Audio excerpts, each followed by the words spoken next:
Welcome home. We are WNST. Towson, Baltimore. Baltimore Positive. We are into an incredible week and weekend here for those of you who ventured to Pearl Jam or are venturing to Bruce Springsteen or Styx. We got some rock and roll on here, but we got a lot of football, a lot of baseball. JT the Brick talking Raiders. We've had Mark Viviano this week. We've had Lawrence Gowan from Styx. But we still are meandering on a nightly basis with what is going on with this baseball team. On Friday, we're going to be down at Cooper's doing the Maryland Oyster Tour as part of the Fells Point Oyster Festival and a real crab cake tour. It's all presented by our friends at the Maryland Lottery. I'll have the Ravens scratch-offs. Roz says she's going to have them for me on Friday morning. But I have the Gold Rush Sevens doublers. Chad Wiesling, NFL agent to the Stars, will be joining us, as will Dave Sheinin, freshly back from his assignment in Paris with the Olympics. So from the Washington Post, of course. And also James Piper Bond from Living Classrooms Foundation, one of our big benefactors through head coach Brian Billick, throwing their big maritime magic down in Fells Point. He's going to join us on Friday. Jiffy Lube puts us out on the road. They get Luke back and forth from Owings Mills to Shrewsbury and then back down to Camden Yards. But this isn't about Owings Mills just yet, even though Lamar Jackson appeared and the Raiders are going to appear. Boy, the Orioles are falling down the mountain, Lucas. You start losing 2 out of 3. We're in the middle of September, and I think if you're an Oriole fan and you had visions of parades and sugar plums back when they had 6 starting pitchers. I remember that press conference. This is, it's a little alarming in a general sense because they're not winning many of these tight games, and the excitement and that part of the walk-off and the attaboys and the high fives, it feels like they're few and far between lately. I mean, it's been more than lately. It's been a long time. I don't know if they're falling off the mountain as much as they're just a 500 team. They're mediocre. They've been mediocre for 2.5 months. I mean, even this soft part of the schedule that we were talking about where, they're playing Colorado, the White Sox, Tampa Bay. I mean, the Red Sox. I mean, the Red Sox are a couple games over 500. Okay, mathematically speaking, are they eliminated from postseason contention? No, but they're not a contender, right? You didn't come to Fenway to give them hope. so the whole idea is this is a time period to potentially put yourself in better position ahead of that final week where you go to New York, you go to Minnesota to play the Twins, and they've gone 6-6. They're a 500 team. They're mediocre. As presently constructed, they're mediocre, and they've been mediocre for a long time. So it's disappointing. They're still going to make the playoffs. I mean, they're 99.5%. I mean, they're they're going to be in a position where in the not too distant future, they're going to be clinching a playoff spot. But those weren't the expectations back in June, right? When you're 24 games over 500 or, whatever their high water mark was. That was their high water mark at a few different points, but they're just mediocre. I mean, they got a really good start from Dean Kramer. What's ironic about where they are right now, Nestor, is we've spent so much time talking about the starting rotation and the injuries there. And of course, that's a huge factor when you look at their upside and all of that. But as they're presently constructed, the current state of the Orioles, the rotation's actually one of the bright spots, putting aside Cade Povich. Their top 4, Corbin Burns has gotten back on track here in the month of September, and you just have to assume, it's Corbin Burns, right? He's going to take the ball in October, and hopefully he can be a more dominant version of himself than we saw certainly in the month of August. Zach Eflin has been fantastic for them, save the IL stint. Albert Suarez, we've talked about seemingly every time he goes out there. He's just been fantastic for them, especially relative to expectations. And Dean Kramer was really good on Wednesday night. That was a really good effort. He deserved better than that. It was better than 2 runs in 7 innings, considering Emmanuel Rivera threw away a ball that directly led to a run scoring earlier in the game. So at least he got out of it. I remember when McDonald said something like, you got to flush that. I went back and rewound it just to hear what he said. He said, you got to flush that, because I think McDonald has been on the mound, and Ben wasn't a feisty guy. I mean, I watched Ben pitch. Ben wasn't a guy that it fell down the mountain the way, let's say, it did with Sidney Ponson or it did with some other players. When things went bad, their emotions got the best of them. I think Kramer was one of those guys that, for Ben to say that, you got to flush that. That's it. That's the ball coach in him, and that's also the 55-year-old version of Ben. And saying, and he did. He got out. He escaped that. I said to my wife, "This could be 4-1 real quick," and I said it used to be, and literally, I stopped the game, and I went and you know, this version of Dean Kramer on September 11th is. I can live with that on October the 5th. You know what I mean? Well, like the fact that he's trending pitching well right now, because that's the temperature, right? The temperature isn't what were you doing in May. The temperature isn't Cedric Mullins stunk in April and May. Gives him a chance right now. I mean, yeah, there are other guys swinging through balls that I like Rutschman and where are you on the Rutschman injury thought on the tip on June 27th? And where are you with him? I mean, I think I've made it clear. I mean, he's been playing at a replacement level since July 1st. I have a difficult time believing there's not something physical going on, but at the same time, it's baseball and it's a really difficult sport. And if you have something that's off with your swing or something in your process is awry, and either you're not identifying it, your hitting coach isn't identifying it, in this case, hitting coaches, uh, sometimes things can snowball. But if we find out if the Orioles are eliminated the second week of October or whatever, whenever it happens, and we find out that Adley Rutschman's been playing through an injury, maybe related to the hand, or maybe the fact that he missed a couple games in August with a back issue, that's not going to shock me based on what we've seen, right? I mean, so yeah, we'll look back on it and say it wasn't the healthiest season for a 25 or however old he is version of him, right? Or it's just a case of it is a difficult sport, and even Hall of Fame players go through sometimes slumps and sometimes horrendous slumps. I mean, I can remember Cal Ripken at a few different points in his Hall of Fame career looking completely lost at the plate. Again, it's been pretty extreme when you talk about him being a replacement level hitter. When you talk about him being a bottom 10 qualified hitter in Major League Baseball, going back to the beginning of July. But this isn't about one player. I mean, you mentioned Dean Kramer. Dean Kramer pitched really, really well, and their offense didn't do nearly enough. The one guy that drove in 2 runs was Emmanuel Rivera. Shouldn't even been on the team. My wife, he circled the bases, and my wife's like, "Who's that guy?" I mean, he wasn't even in the organization a couple months ago. So, I mean, that kind of speaks to where they are.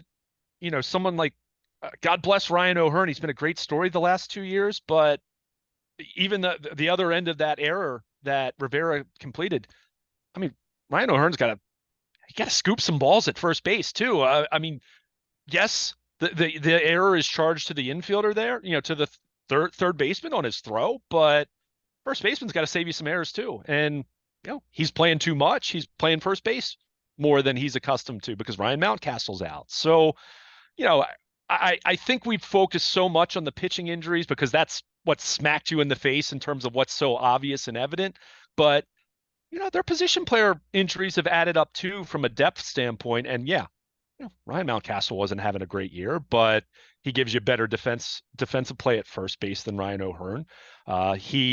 It's caused O'Hearn to play more than you would anticipate because, well, I mean, who else are you going to play, right? I mean, you look at their bench, it's comprised of guys that, frankly, wouldn't be on a contender team a month ago, right? Yeah, and or just any contender. Yeah. I mean, we didn't love the bench when it was Urias and Mateo and Austin Hayes. We were looking back and saying, "Let's make it better. Let's make it better." Well, here we are. Right. I mean, Jackson Holliday makes an error in extra innings there. I mean, reality right now, even putting aside the Connor Norby thing, because you and I have talked about that, and it's a fair question to pose. I've said all along, to me, trading Connor Norby wasn't the issue as much as the severe miscalculation in opportunity cost that was lost there because, well, the guy they acquired for him is in the minor leagues because he couldn't pitch. Yeah, the reason you traded those guys was to win the World Series right now and get you something that could win the World Series right now, and they got nothing. Right? They're getting nothing. Not the potential production of Connor Norby, which again, would he be doing what he's doing with the Marlins, with the Orioles in the midst of a pennant race? Who knows? I would still say right now, over the next 100 at bats in the big leagues, Connor Norby's a better player than Jackson Holliday. Maybe. Right now to win them a World Series. Right now, Maybe. that was my case 2 days ago. I Sure. need to go on about that, but every time the kid looks in over his head, and look, he's a phenom. He's all of that. 20. He's 20. You're right. I mean, like, yeah. He almost has no business being here to some degree if you're going to put the game on the line with a 20-year-old kid and know that he's ready, not think that he might be ready. And whatever we saw in April, whatever this piece of work the last 60 days has been to, or 45 days, however long it's been, they've miscalculated. And look, Brandon Hyde's getting beaten up and he's playing with spare parts. And it reminds me of my last conversation with John Harbaugh 2 years ago when he felt like he was getting beaten up because the team fell apart and his quarterback got hurt. It's injuries. You realize we didn't have this, we didn't have that, we didn't have that. I mean, they're going to be able to rest on that when this is over with. If and dare I say when they don't win, although I still think they can win the World Series. I'm not going to beat them up after a bad couple of days at Fenway Park, but I am concerned about the way they're comprised right now. And I don't want to be a dick, but I'm concerned about their ticker. You know what I mean? Are they going to fight? Are they going to do all that? Jordan Westberg, who by the way is from just outside of San Antonio, so he's probably herded cattle. I'm making that up, but I've been to San Antonio. My brother lived there. It's flat. But at some point, who's going to lead us? I remember Johnny Oates flipping over that. God, I'm channeling Johnny Oates. Johnny Oates lost his mind one night and flipped over the buffet, and the media could hear him screaming from outside the door. Who's going to lead us? And this is in front of Cal Ripken and Rick Sutcliffe, and Ben was in there. Messina was in there. Brady was, and I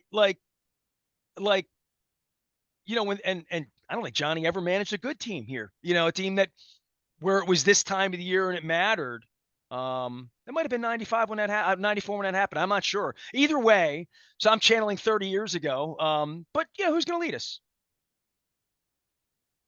I mean, yeah, I hear that part of it, but it's also just they're not as talented as they were constructed 2 months ago compared to 4 months ago. I mean, again, Emmanuel Rivera is playing meaningful September games for them.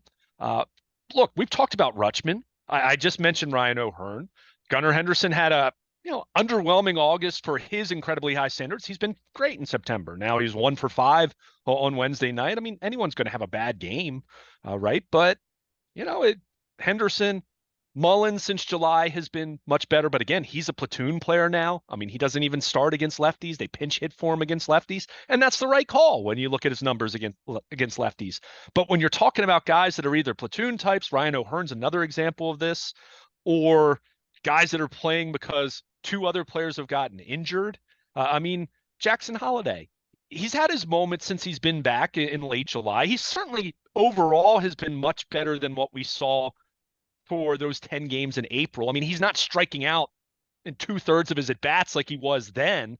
At the same time, if Jordan Westberg and Ramon Arias were both healthy right now, they'd probably be starting at second base and third base, and Holliday would be, they'd probably be platooning him, right? It'd probably be more of a case where he wouldn't be playing every single day. So, look, I'm not making excuses, but I'm trying to assess the overall makeup of the club. And, I mean, we've talked about it a lot on the pitching, the bullpen, great example. I will beat up Brandon Hyde a little bit on Wednesday night. And it's not even so much about, you should have issued an intentional walk. Yennier Cano threw 2 pitches in the bottom of the 8th inning. You have an off day. You don't have an extremely long chain in the bullpen when you're looking at a game that you're facing extra innings. Even though Dominguez pitched fine, and it's not about not wanting Sir Anthony Dominguez to pitch, to me, have Cano start the 9th inning, and maybe he gets through it, and Dominguez is available then to pitch the 10th. The 10th is always harder because you got a base run, right? Right. You come in the 10th inning, it's a different. It's worse than Craig Kimbrell. It's Mariano Rivera may have struggled with that equation It's different than being a closer in the ninth inning, I guess is what I would say. So But whoever you're putting in there in the 10th, Keegan Aiken, you better have somebody around if the game extends. well, And then you don't have a game the next day too. But maybe they didn't like matchups. No. I mean, you should like your matchups with Yennier Cano against anyone compared to bringing in. And look, Keegan Aiken deserves more credit from some circles of fans who watched, who have beat him up this year. And look, when he's not his best, it can look really bad. But at the same time, Jackson Holiday boots a routine play there. I mean, that looked really bad. And we were talking a few days ago. I thought his defense in recent weeks had started to look better, and I think it has overall, but that was not a good example of it. Well, he hasn't played a lot at second base, is what we think of him as a second baseman here, but that's not his natural position, right? And that's where organizationally speaking, that they dropped the ball last year, not playing him more at second base. And this is something you don't hear from Ben McDonald or anybody, you don't really hear it a lot that he's really a natural shortstop, right? Like all his life, since he was 6 years old, probably. Sure. And I mean, it is an adjustment. And if you talk to middle infielders or shortstops specifically, and guys that have moved off of shortstop, they'll tell you that the transition to third base is way easier, other than just adjusting to the quicker reaction time you need to have. But in terms of how you see the game, footwork, things of that nature, it's way different than moving to second base where, okay, you don't need quite as strong an arm as you do at shortstop, but that pivot, the angles at which you're taking throws at second base and pivoting to throw to first to turn the double play. I mean, it's different. And first jump to see the ball off the bat. It's an adjustment. So, and look, I don't think that had anything to do with him. He didn't make that play. I mean, there was nothing. It was hit hard, but it wasn't like something that, that wasn't an overly difficult play. I mean, he received an error on it. We know official scorers, it feels like in the modern era, are much kinder than not when it comes to plays like that. Got a cheap triple at Fenway Park. I kind of, which it looked like that ticked off his glove. I was kind of surprised about that, but there you go. I mean, on Wednesday night, they certainly weren't good enough hitting wise. One of the 3 runs they scored came on the ghost runner, the automatic runner in extra innings. And, and Cowser turned a pop up into a triple. Well, they didn't score. They played him. There you go. So, and again, there's another example of not being good with runners in scoring positions. So, so there was a lot about that game where you point and say, got to score a couple more runs, got to defend better. Against a good team, especially, right? I mean, and look, the schedule's going to get ugly again, right? I mean, the schedule gets no more White Sox or Colorado Rockies. The schedule gets really competitive here, right? Well, I mean, you're talking about, I mean, you're not talking about any terrible teams at the same time. I mean, Detroit's 4 games over 500. I mean, that's okay, right? I mean, we've all been saying for weeks the Orioles aren't that good. The Orioles are 19 games over 500. I mean, Boston's been hovering around 500. I mean, they're going to see the Giants still. I mean, the Giants are a couple games under 500. So it's not as though these last games leading up to that final week where they go back on the road and they're playing in the Bronx and finishing up in Minnesota. These are winnable games, but when you're as mediocre as the Orioles have been for as long as they've been, you can't assume anything. I mean, anyone who was pointing out the softer schedule was making an observation, not that they were making an assumption that the Orioles were going to go 10-2 during this stretch. It would have been nice if they did. They'd be in way better shape in terms of trying to win the division. The division's not over. I mean, the Yankees have, over their last 10 are 5-5 as well, I believe. Well, this is kind of old school because they'll get their chance against the Yankees. I mean, it looks like they're going to get a swing. Yeah, I mean, it looks like it. I mean, that's and that's what to the point that you made a few minutes ago. That's why you don't give up hope on this team in October. Well, they were fighting with the Yankees, right? So if they go up there and they beat the Yankees' ass a couple of days and wind up a half a game up or whatever the math would be by the last 4 games of the weekend, then they're playing good ball. You know what I mean? Like, they could scuffle all along if they beat up on the Yankees and work themselves in, even if, as Barry Bloom said last week, they have to play the play-in games right away and keep their pitching on cue. That's kind of the heartbeat of what you'd like to see, that this is a better team 2 weeks from now. Oh, and you and I are like, Westberg's back in the lineup. He's been back for a couple days. Rodriguez made a start. He's going to start this week against the Yankees. Urias, he's not limping. He's good. Hey, Rutschman's back. He's hit 320 the last week or two. He's back to hitting the ball a little bit. Like Mountcastle, Kerstad. I mean, I'll just go through all of these. Webb, Colomb. Like, let's go through all of them. 4 or 5 of these guys could be on the field at Yankee Stadium, right? Maybe. That's a lot that has to happen that you just mentioned. I know. And look, I was going to mention the same thing. I mean, they've got to get some of these guys back. Now, the good thing, Jacob Webb Tuesday, scoreless inning, could join them this weekend. I think, part of the thing with Jacob Webb that I think they're trying to be careful with, but also recognize, you're running out of games, is keep in mind, I mean, he was so valuable for them in the sense that he could throw more than one inning. I mean, how many times did we see him get 4 outs or 5 outs for them? So I think it seems like there's a sentiment there to see if, you can stretch him out a little bit. At the same time, it's like, hey, you could use him right now and you could try to extend him a little more as he gets back into the swing of it. But you're also dealing with someone who was dealing with sore elbow. Even if structurally it seemed okay, that it wasn't like, major UCL damage or anything, they're still trying to massage that, right? There's also nothing's at risk other than the division, right? I mean, they're going to make the playoffs. Their pitching hasn't really stunk. Like, really, really stunk as bad as we feared it was going to stink, right? Like, so rushing any of these guys in September is only about, are we really getting them ready for October? It's not about, we needed Webb in the bullpen last night again for 6 pitches at Fenway Park. Maybe, but like, that's not really the way they're thinking, right? I mean, it's certainly not the way I'm thinking.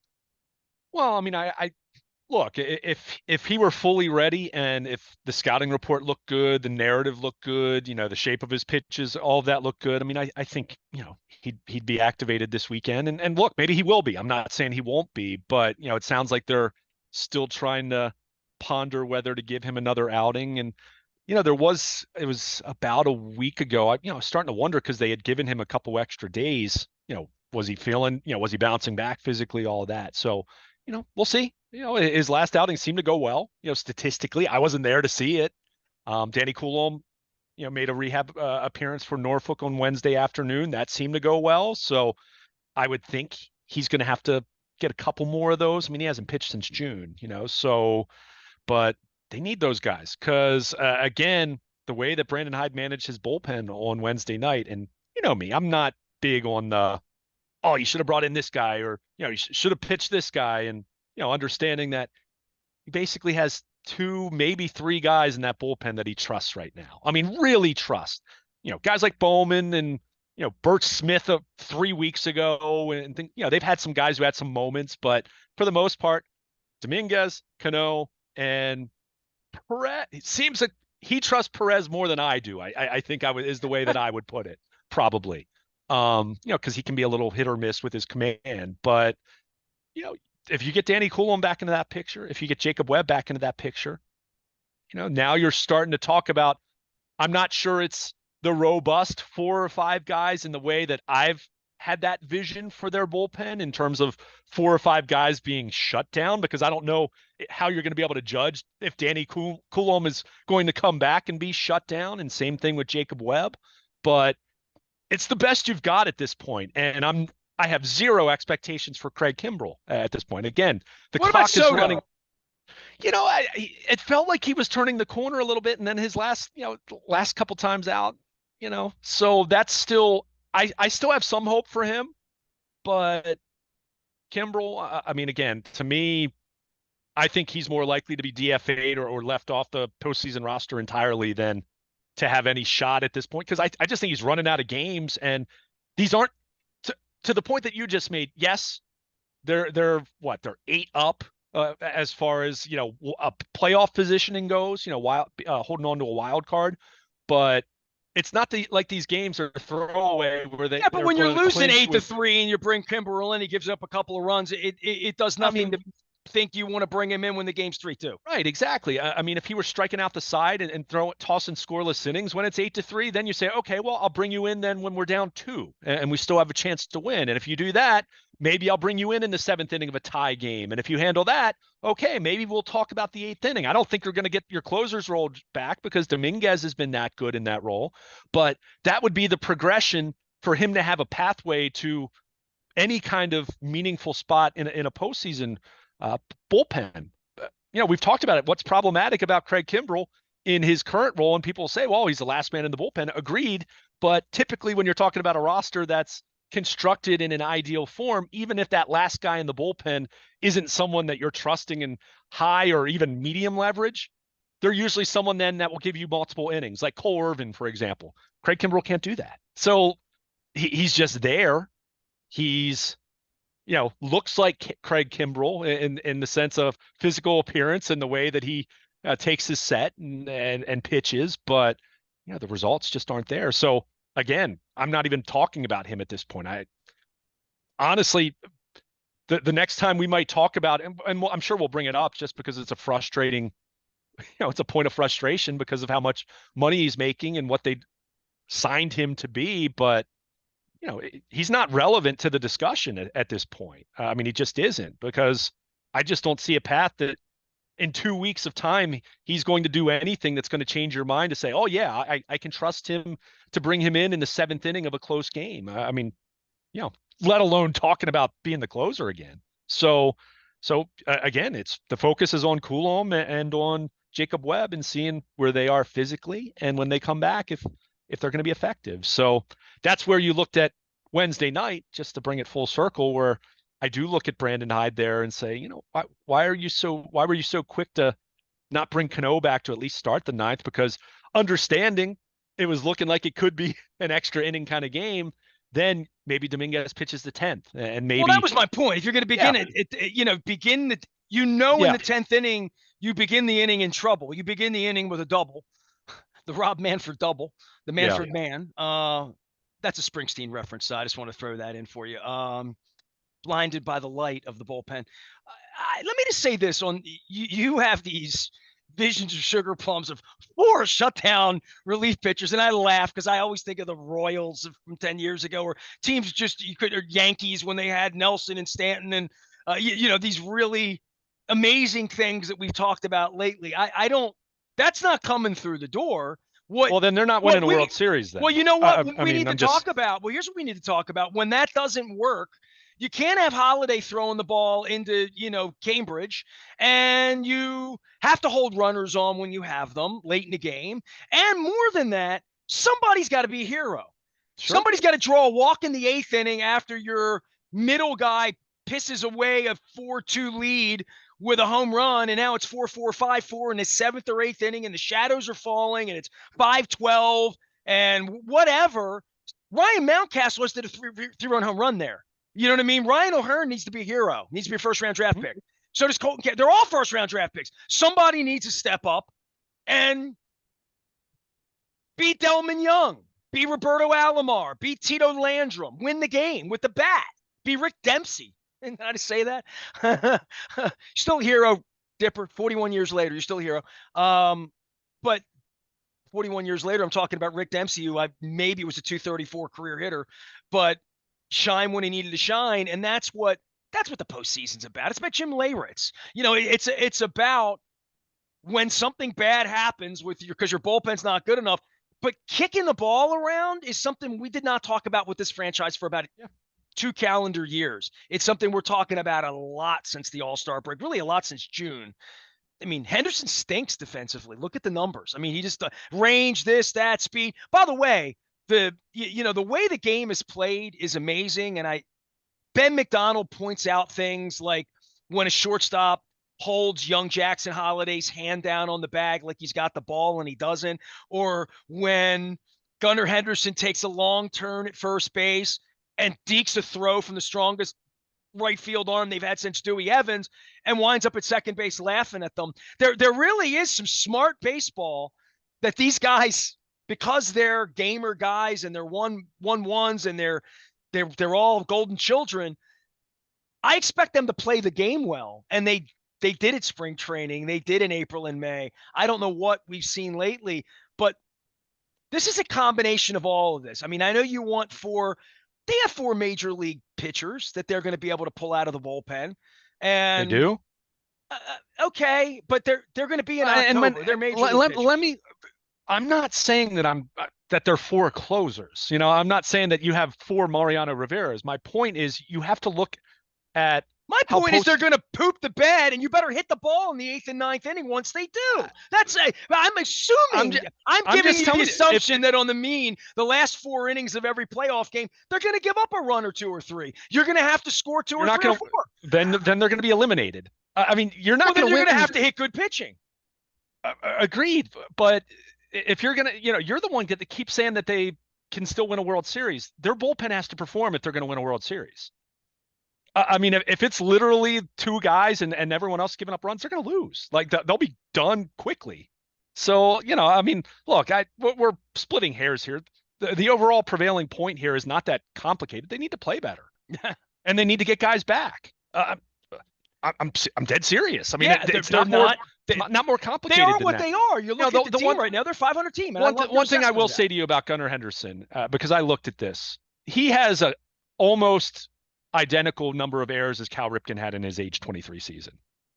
I mean, he's been very erratic over the last 2 months as a shortstop. I don't think he's a terrible shortstop. I think he's going to be a good major league shortstop, but he's been erratic, just like a lot of stuff about this club has been erratic. And that's been the problem, right? I mean, there's nothing you really point to right now that is other than a couple individual hitters like Gunnar Henderson or Anthony Santander, who tied the game on Wednesday night.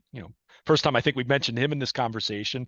But collectively, when you look at this team kind of unit by unit, the starting rotation is really the only thing right now that has shown some promise. Again, putting Cade Povich out of that because he's the number 5 starter. He's not going to start a game in the postseason, unless 3 guys get hurt between now and then.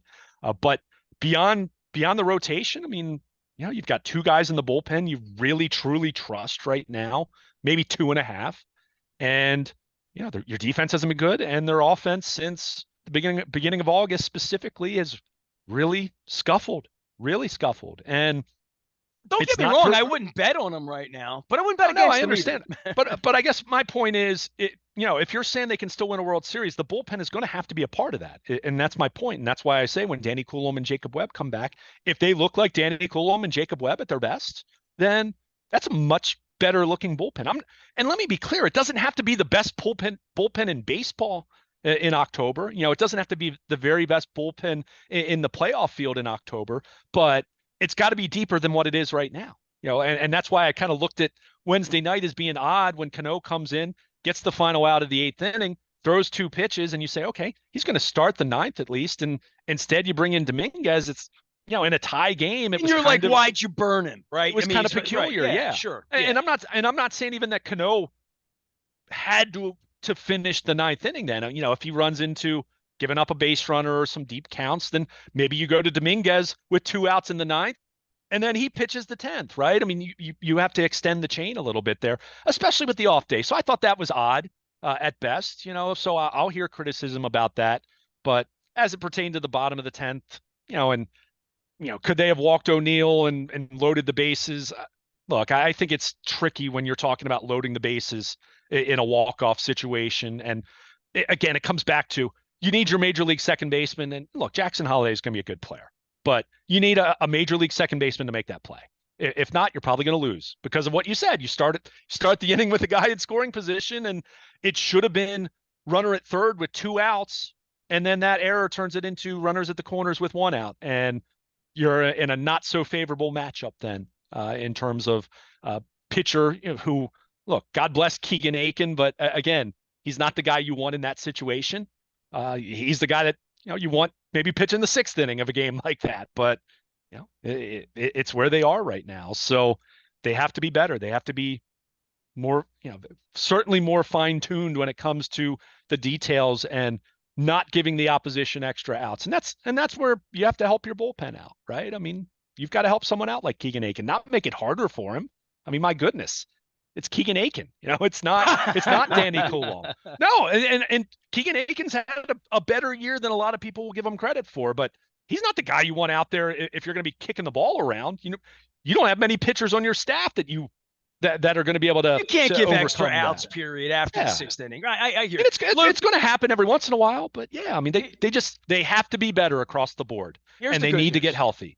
The Ravens are going to win on Sunday, make you feel better, and just because they're 9.5 point, they can't lose. They better not lose.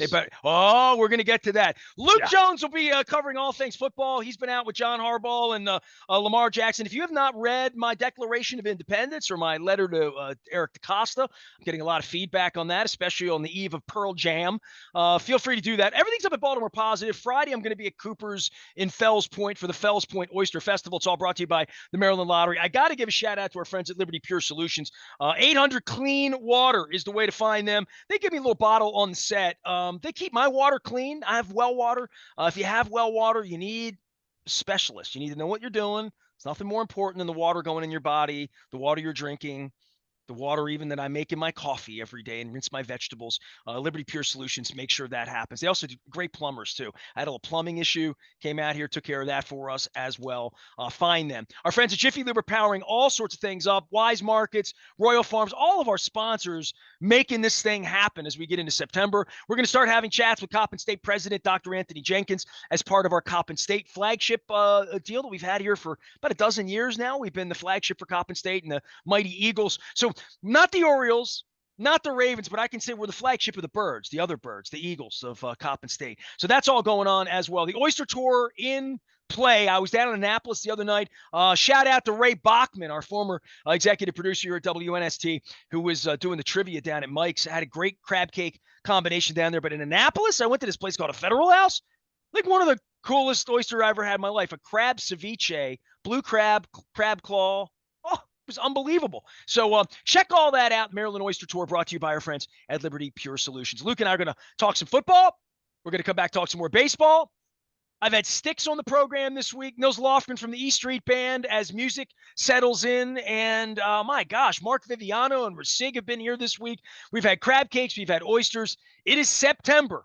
We need more baseball victories. Maybe at least one football victory, at least this week, if not this month. I'm Nestor. He's Luke. Back for more Baltimore Positive. Stay with us.